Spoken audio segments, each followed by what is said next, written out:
Welcome, everyone. It is 1:05 p.m. on Wednesday, March 26th, and we are here at 1520 Market Street, Suite 2000 for this hybrid public hearing, and also joined by folks online for CDA's 2024 Consolidated Annual Performance Evaluation Group. Can everyone see my screen? Yep. Great, thank you. So starting just with a little bit of background about CDA, and I should say I'm joined today by Rashonda Alexander, CDA's Director of Compliance, by Tom Nagel, our Public Information Officer, and by Amy Bickford, our partner at the Department of Human Services. And you'll hear more from Rashonda and Amy later in the presentation, and Tommy is going to help facilitate our public hearing today if there are any questions.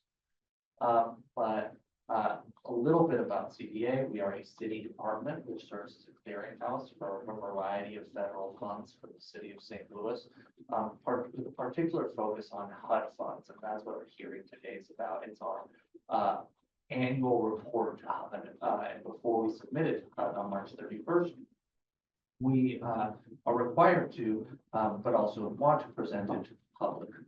A little bit about CDA's history. We were founded in 1974 to administer CDBG funds. Since then, CDBG funds have fallen in real terms, in terms of index inflation, have kept pace in nominal terms. Essentially, in 1980, we had a $3.7 billion budget for CDBG, which kept pace with inflation. About $14 billion today. Instead, in 2024, CDBG was funded at $3.3 billion. And in fact, the continuing resolution recently passed by Congress maintained that funding at $3.3 billion. And I do want to say that's really great news for our 2025 CDBG program. It means that our grantees and subrecipients and developers who've been awarded 2025 CDBG funds can continue administering their programs and incurring costs consistent with prior activities. And so we're certainly glad that there seems to be a bipartisan coalition in support of maintaining funding for CDBG funds and other formula funds at the same level as historically. However, the slow erosion of this funding by inflation has taken a real toll. Again, if funding had kept up with inflation, the city would today be receiving over $90 million in CDBG funds a year instead of $80 million. So it does make a difference, but for the moment, we are pleased to see funding maintained. CDA, again, was founded in 1974 to administer CDBG funds, has since evolved substantially. SLBC, the St. Louis Development Corporation, was incorporated as a 501c4 in 1988, absorbing certain CDA functions. The Planning Department was established in 1999, and the Affordable Housing Commission was established in 2001, taking on certain CDA functions. But CDA remains a kind of hub for all of the city's development agencies and also other city departments in deploying federal funds. And then the last historical note I'll make is that HUD has been really clear with CDA and with the city of St. Louis that we need to have funding processes which are open and competitive and designed to minimize all demand against us. And this was a real problem over a decade ago when aldermen were exerting real influence on selection processes. But thankfully, since that HUD intervention between 2012 and 2014, our staff has really cherished our independence and following merit-based, open and competitive selection processes. Next slide. So quick agenda for our CAPER presentation today. We're going to talk a little bit about citizen participation requirements, why we're holding a public hearing, a little bit about how HUD's entitlement programs and processes work, and then dig into the outcomes and the work that us and our partners have done over the past year in 2024. So a little bit about citizen participation. This CAPER, a draft version of the CAPER was made available for public comment on March 12th, 2025 on our website as well as at our offices. We published notice in the St. Louis American inviting folks to submit that public comment. And the public again has an opportunity to provide public comment at this hearing with any comments or questions and in writing to our team. Tommy, what's the email address which they should submit those questions to? CDA@stlewis-mo.gov. Thank you, Tommy. And again, this is part of really an ongoing dialogue that CDA engages in with the community. And I want to talk a little bit about that by zooming out to talk about the entitlements programs process. So basically CDBG, home, if we can go back, CDBG, home, ESG, and HOPWA are all what are called entitlement programs or formula funds. And they all follow the same process, which is we create a 5-year plan. We just wrapped up our 2020 to 2024 consolidated plan and submitted our 2025 to 2029 consolidated plan for HUD's review and approval. So we create a 5-year plan and we do a lot of public comment and public input on that 5-year plan with priorities and compliance requirements. Then we produced an annual action plan, essentially explaining how we're going to implement each year of that 5-year plan. And that starts by issuing a request for proposals where we invite the public and the community to submit their proposals for funding. That request for proposals is reviewed, or the responses to that request for proposal are reviewed by CDA staff, rated by 3. Every proposal is rated by at least 3 CDA staff independently.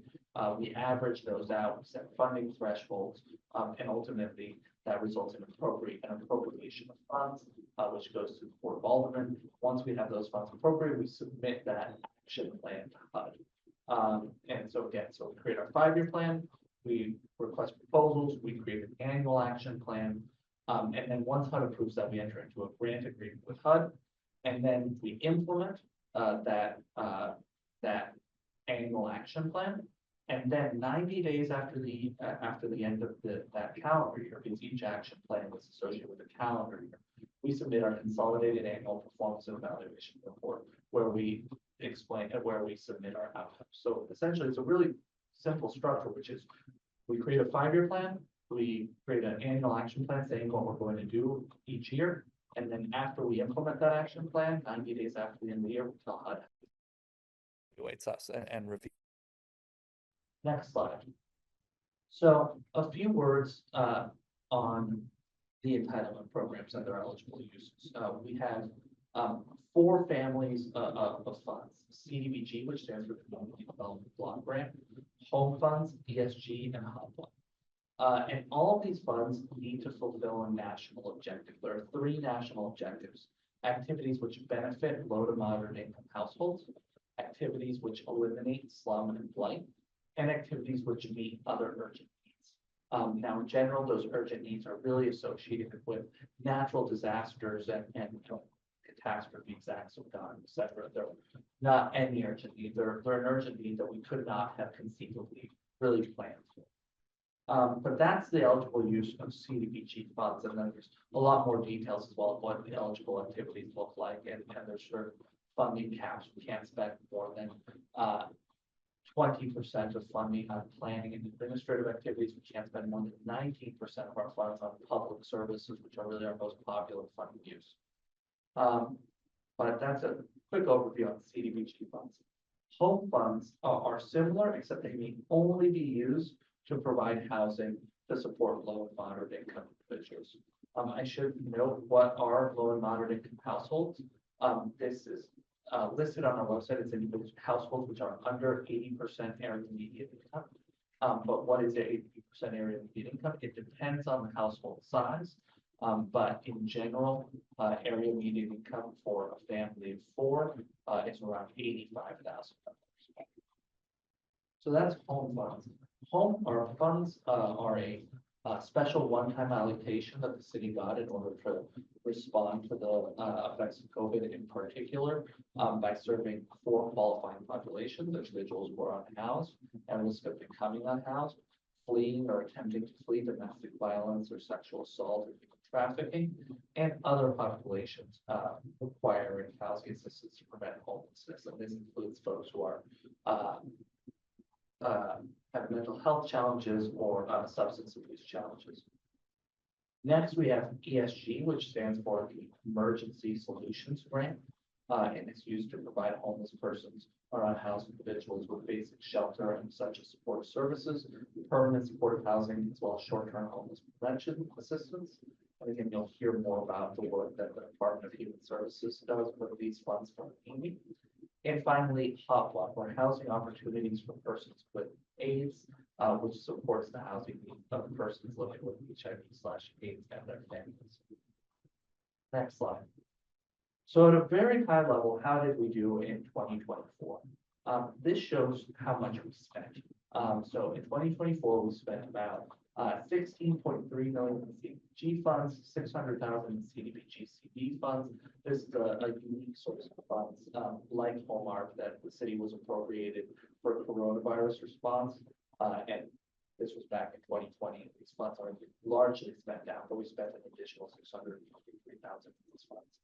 24, 894,000 in home funds, 134,000 in home art funds. We were just getting started there.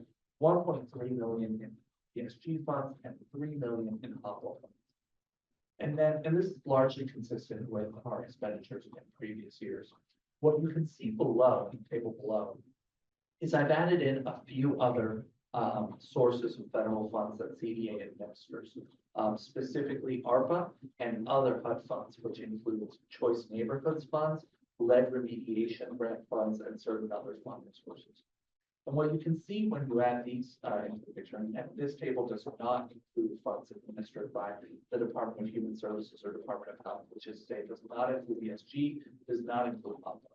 But what you can see here is that CDA has dramatically expanded the disbursement of funds over the past few years, growing from $24 million disbursed in 2022 to $37 million disbursed in 2023 to nearly $59 million disbursed in 2024. So I want to just give a big shout out to our team and our partners here, because we don't do this alone. We do the paperwork and ensure all the compliance files are in order, but at the end of the day, it's our partners on the ground who are really driving the impact in terms of more affordable housing, more services for seniors, for young people, and countless other programs like the St. Louis Mural Project or Standing Free Public Wi-Fi in city parks. So focusing back in on CDBG, we can see that CDBG funds serve over 5,000 city residents over the past year in 2024. Majority of whom were Black or African American, but many of whom were white or other races. And I think it's just a testament to the fact that 5,000 city residents, about 2.5% of city residents were directly beneficiaries of CDBG funds. And then the last slide I'll go through before I pass it over to our Director of Compliance, Rashad Alexander. It's just a high-level summary of how CDBG funds were allocated in 2024. And part of that story is that we reallocated, pursuant to a substantial amendment, about $5 million of funds, which had been previously allocated to activities which were no longer moving forward. We reallocated those to a variety of new projects. And so we wound up funding more than we usually do. Instead of the $3.6 million we usually fund in public services, we were able to fund $4.4 million in public services. Similarly, we were able to expand our planning and admin investments.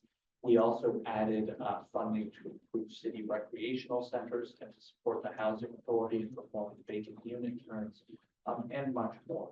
But here you can see the basic kind of prioritization, which is public services are really our top priority, but we are capped by HUD in terms of how much we can fund them, so we always fund up to the available amount.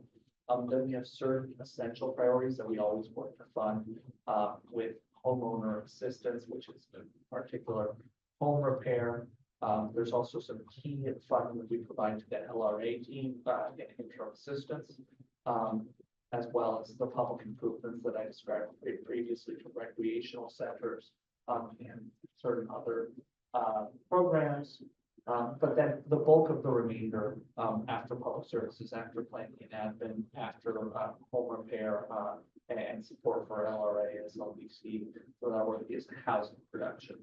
And that's where you see the bulk of the remaining funds. And then, those were, in turn awarded through our 2024 NO fund.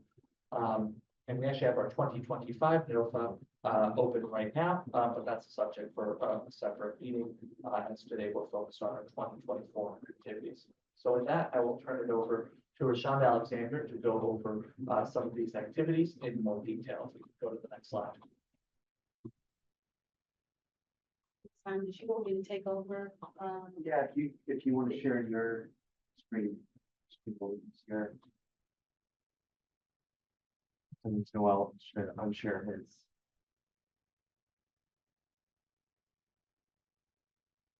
Or I don't mind sharing mine.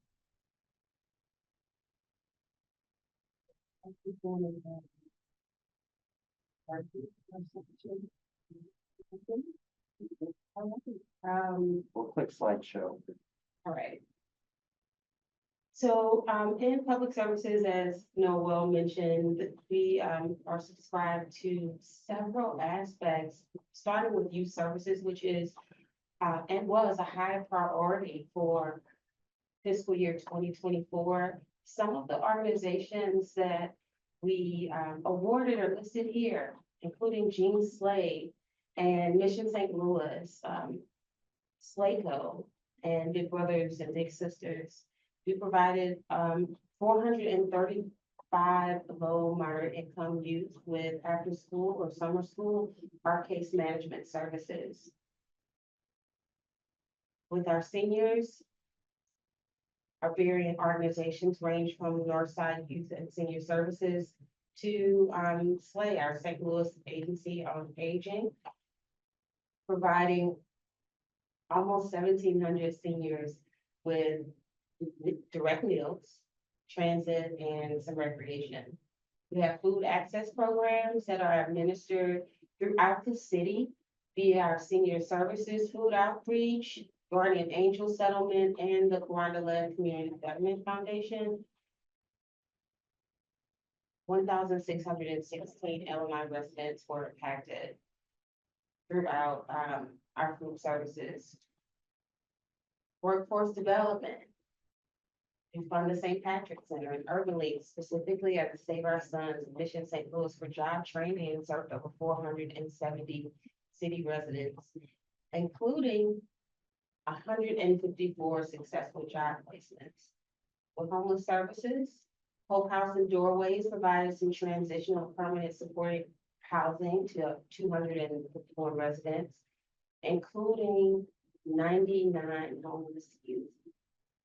Operation Brightside and SLACO conducted 104 cleanup beautification activities and serviced over 77 community gardens through their programs with our Operation Brightside and Keeping It Clean with SLACO.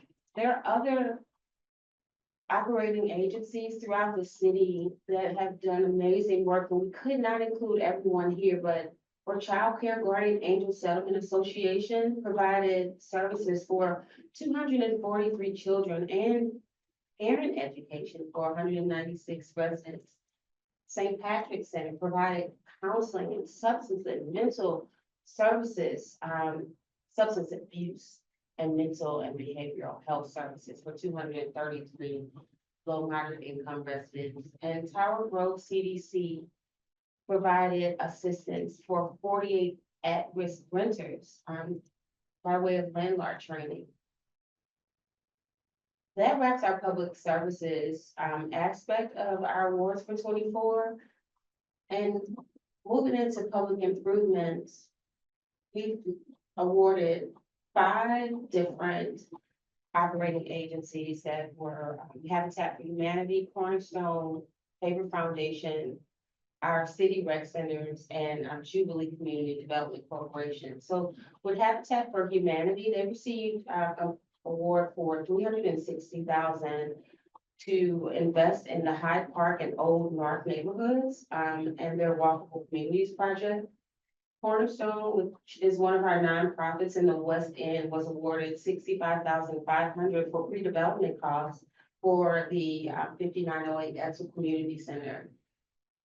Favorite Foundation has a program specifically called the Good Shepherd Academy for Boys, where they set aside 40 childcare slots, and we provided acquisition for the building where it will be housed and pre-development costs for them.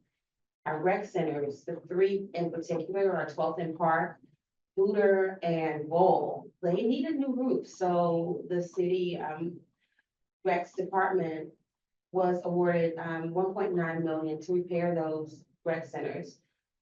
Noella mentioned over almost 6,000 direct benefits for CDBG, but we know throughout the city, our rec centers provide services for all residents. So we wanted to make sure that those roofs were taken care of, and they are currently being taken care of. Jubilee Wellness Center.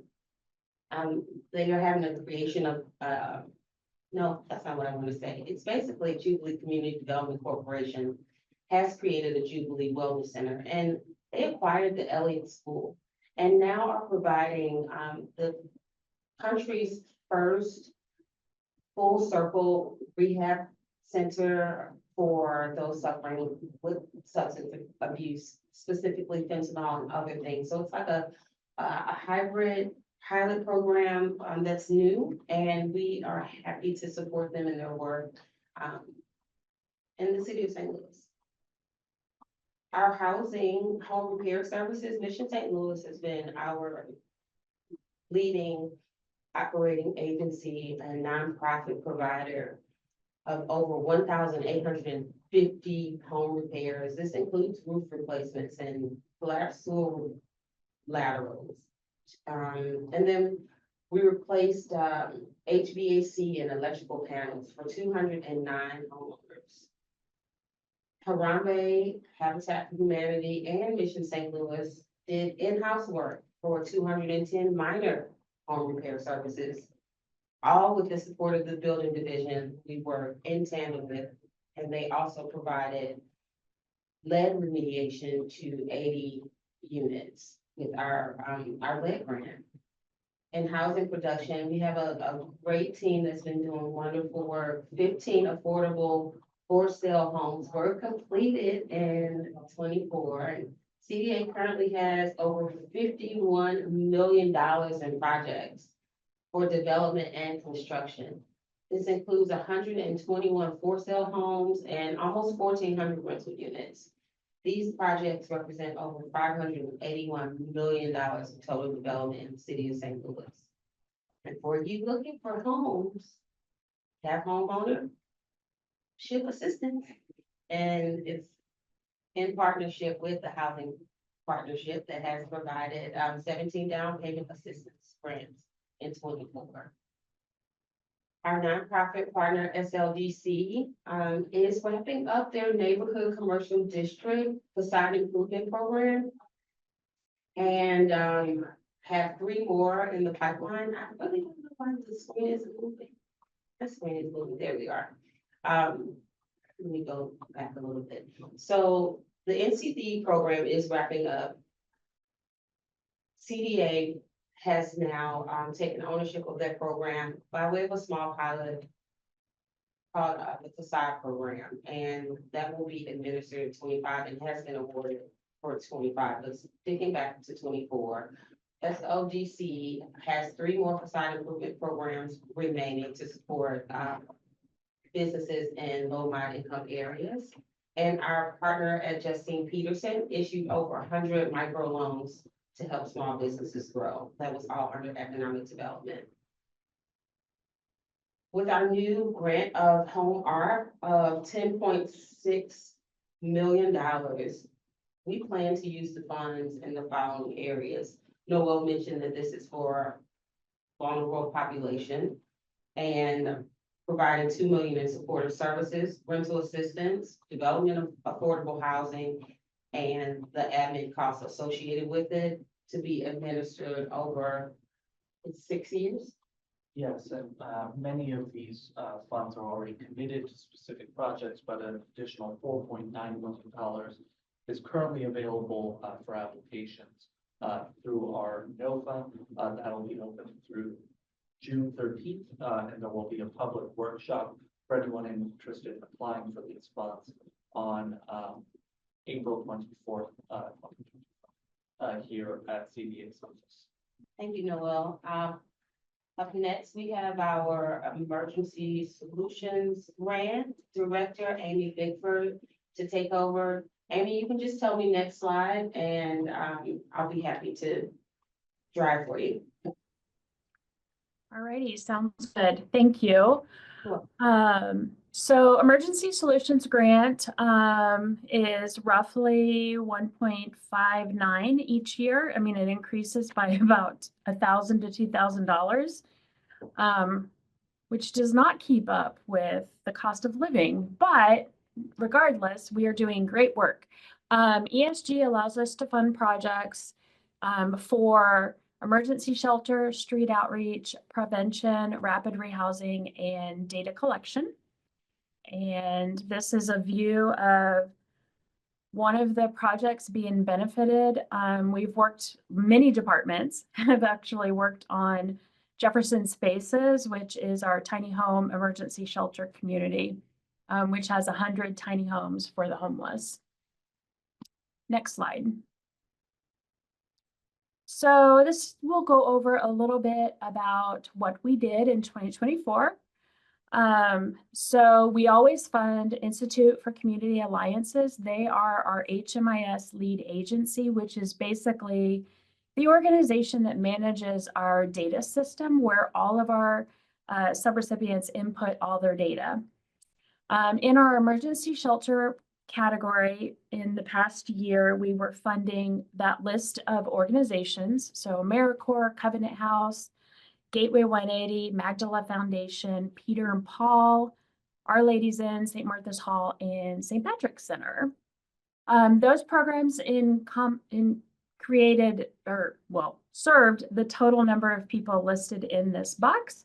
So the total number being 2,205 individuals that came in and through shelter in 2024. And then these are the other three program types that we are funding. So for rapid rehousing, which is a program that will allow us to support families and individuals in getting permanent housing. They receive rental assistance, utility assistance, and case management services. Last year, we funded Upworth, Gateway 180, and the Women's Safe House. And they served 30 households. And I'll just note that all of those contracts were like half-year contracts. They straddled, so that's why it's not very many households. So 30 adults and 35 children for a total of 65 people being impacted by those programs. In our homeless prevention category, we had Criminal Justice Ministries, Doorways, and the Salvation Army, which supported 287 people with services.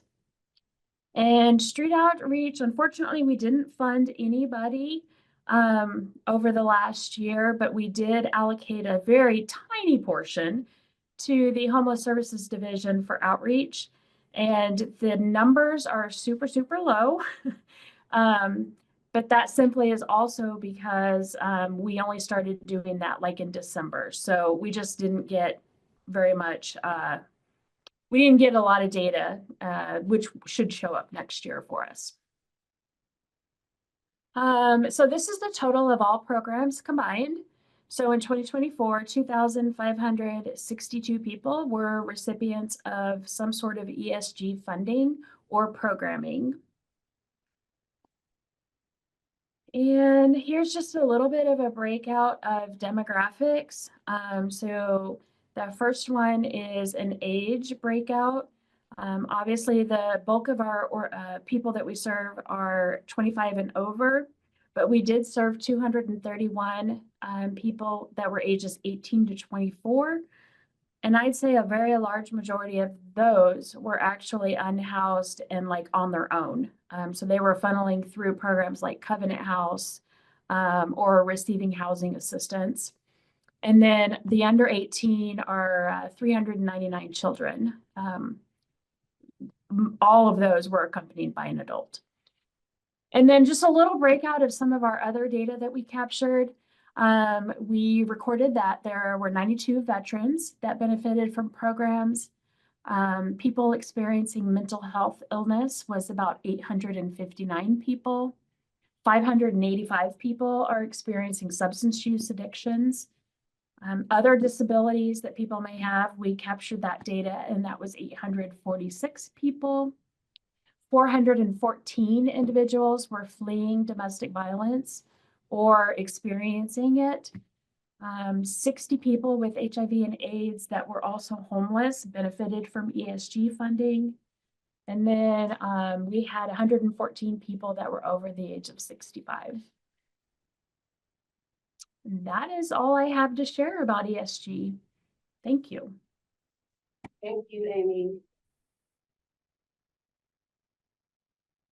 Our last awarded grant is this program specifically that stands for Housing Opportunities for Persons with AIDS, and it's led by Sylvia Jacksonville. She was unable to attend today, and I will be presenting on her behalf. The grant funded two specific organizations, Doorways and Peter and Paul Community Services. Doorways is an interfaith nonprofit organization that provides housing related supportive services to improve the quality of life and health outcomes for people living with or affected by HIV and AIDS. And the Peter and Paul Community Services provides housing and supportive services to those individuals who are homeless, especially those who experience mental illness and also live with HIV and AIDS. A total of 699 persons were supported through this work between Doorways and Peter and Paul.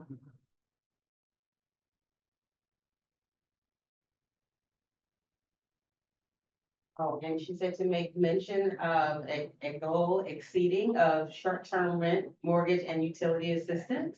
The goal was 450, but the actual amount of people supported were 496. The table that you see is a report for the one-year goals in 2024 for the number of households that used CAPER funds and activities. This includes the presentation for HAPWA and also our CAPER report. It's time for your public comment, and we are going to have Tom Nagel take it over and let us know who is in the chat that may want a question answered. Sure. Hi, everyone. If you would like to join us, please just raise your hand and we can bring you on live. Trenton, would you make sure that the chat is open for panelists as well as attendees? And folks can also just put questions in the chat. I see that it looks like our attendees are CDA and city staff. If you do have comments or questions, we can probably just do that during the staff meeting. We want to make sure that this is an opportunity for the public to make their comments. If there are any comments or questions.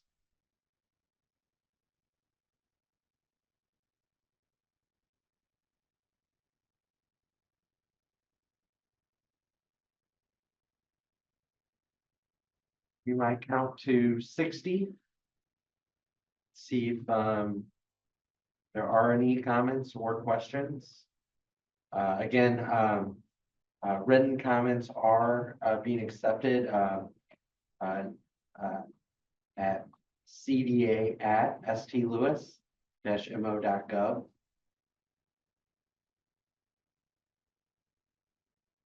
I believe that messages, that email address is also in our notice and online, along with the CAPER document.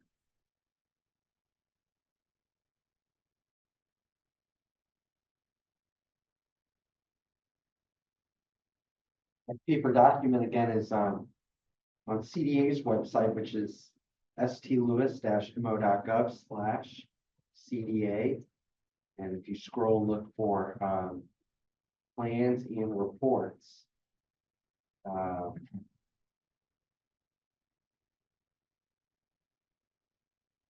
Plans, reports, and opus and RFPs, you'll find the CAPER on that page.